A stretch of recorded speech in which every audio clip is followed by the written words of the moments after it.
There is a curious occurrence that happens when you leave Shanghai. Sitting just outside the welcome courtyard of the water town in the village of Wuzhen, time was playing tricks. As if time had gone completely in reverse, an ancient water town was restored, a worthy, albeit expensive endeavor. Just a 45-minute drive north of Hangzhou, it shares in the long history of Zhejiang province. Built around the Grand Canal, the longest man-made river to date, Wuzhen is one of a handful of tourist villages that lay along this Beijing to Hangzhou conduit. A premier tourist destination, it spans 72,000 square kilometers, spreading over 6 districts. It was too much ground to cover, even with 2 whole days. Luckily, I grabbed my own guide in the form of Peter. Peter is a local tour guide, one of an elite fleet of guides in Wuzhen, with the distinction of rank shown through his cream-colored trench coat. I was wondering, how long is this street? It's about 1.8 kilometers. And along the street, we could find what? What would we find? Guest houses? Guest house, some scenic spots like go to the Binding Museum. This museum shows China usually has small feet. It's a kind of culture binding. Binding, wow. And also we have an academy. Once the prince wants to come here to study. Wow. And also we have some painting salon for local artists gathering over there. And also we found different kinds of shops over the street, snack, and some restaurants, hotels. Everything included in this. I would be in it for a little bit of a snack. We could do that. On our first stop, the soybean paste shop. So I guess he's done for the day. He's just covering up. Actually, there are just about 20 bean paste shops scattered throughout Wuzhen.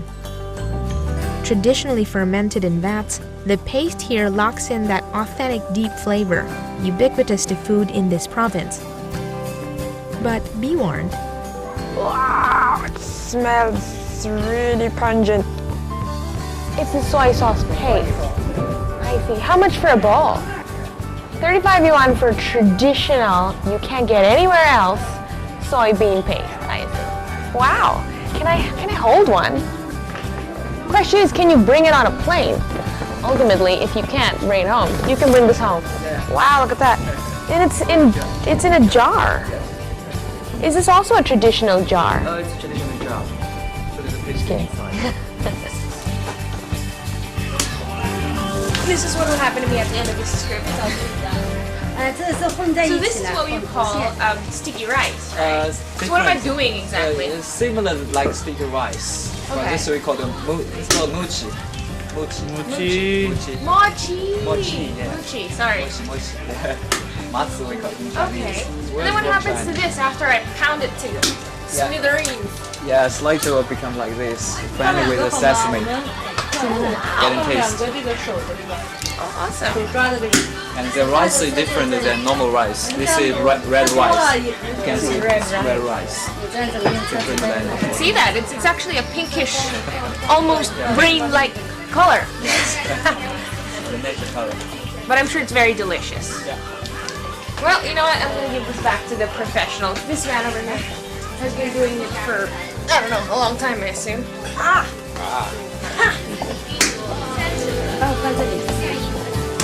Yeah, that's where we're going.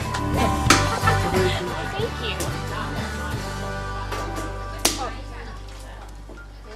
you. Kindness among strangers. Well, cheers to that. Over some mochi. While walking the corridor of Wuzhen, Peter and I had a good chat about Wuzhen's recent history.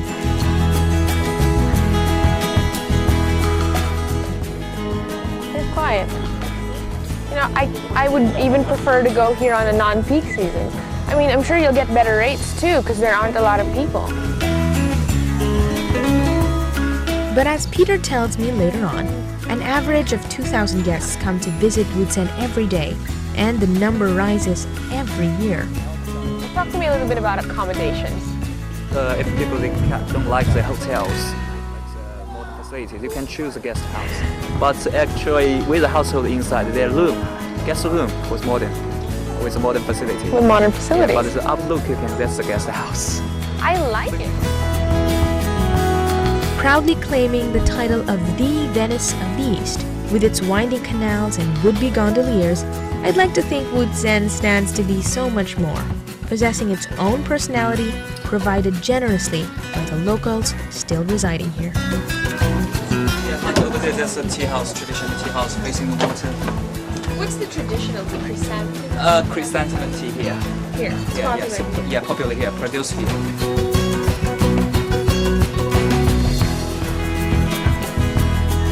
Throughout the town, there are tea houses that offer free tea, like self-service water stations for the locals.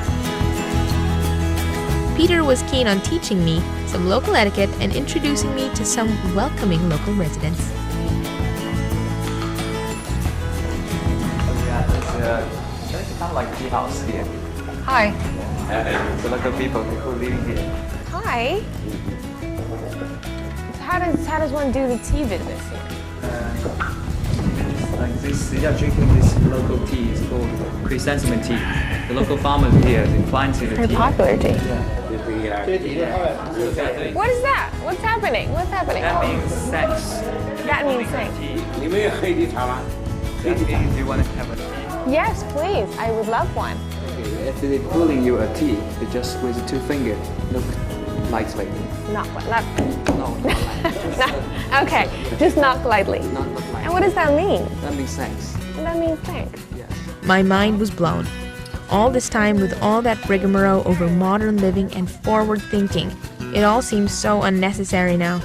Until, that is, an all too familiar itch to post the experience came along. Local celebrities. Is it okay if I get a picture with my newfound friends? I'll upload it on their free Wi-Fi all over Wuzhen. Okay? With Wuzhen's town-wide free internet access, you can click and upload your experience in real time. But be warned, certain networking sites aren't yet fully accessible in China. Still, there is more than one way to get around this minor setback. What is great about Wuzhen is that, for all its vintage glory, it's still very much a modern tourist zone. Far more friendly than most that I've visited, its beguiling exterior, rooted in its vast history, has cleverly hidden its gifts as an elegant and modern facility. With all the narrow side streets and little details you could busy yourself here, it's the broad view atop a bridge that makes the trip. Wow, look at that. Gorgeous. By the evening, Peter was off the hook, and I was back in the group. Dinner was a quick one, as we amped up for the chilly ride along the canals. Boat rides are still the most efficient way to travel here.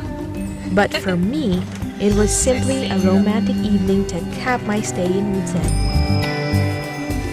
So quickly did I fall in love with the town that by the next morning, the discomfort in leaving so soon was certainly apparent. Wuzhen is amazing. I wouldn't expect this traditional town to emerge out of such exciting cities like Shanghai. But here it is. And a day is just not enough.